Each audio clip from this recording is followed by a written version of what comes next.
talking about addiction for children is very important, and it is very difficult and challenging for children to understand addiction, or if you think about it, because of their environment. I mean, it's probably not a healthy environment in the first place that they're growing up in. It's very, challenging for them to even talk about things like their feelings, or what's going on with them at school or their social. You think about it like peer pressure, right?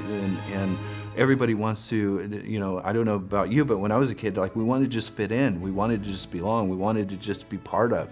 And if, the children are having these challenges at home where, there's yelling and screaming or fighting, or dad's passed out or mom's passed out on the floor, and then they have to go to school and try to fit in and pretend that stuff isn't happening. Start crying. It's hard. It's extremely hard for a 6-year-old or a 10-year-old or a 12-year-old to even, comprehend that. It's a blessing and a miracle that the Betty Ford Center and the Hazelton Betty Ford Foundation has this children program available to, to everybody in this world.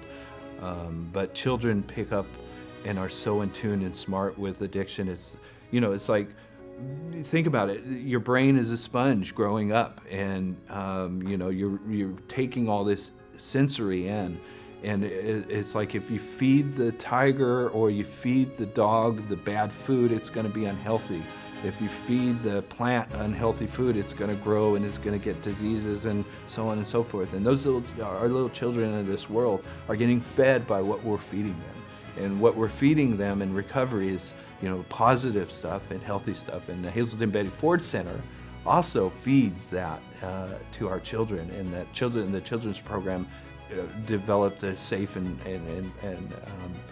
encouraging environment to do that. Especially if they're growing up in an environment that isn't healthy and supportive of communicating and talking about addiction. Because that's that dirty secret and that dirty, skeleton in the closet. We don't talk about grandma or mom or dad or brother or sister that has that problem. We, pretend it isn't happening. And then those little kids, those little people have to go out in the world and pretend that isn't happening. And when they should just be little children and enjoying life. I think Whitney Houston said it best, right? Children are our future. And, what we do to help encourage them is really up to us.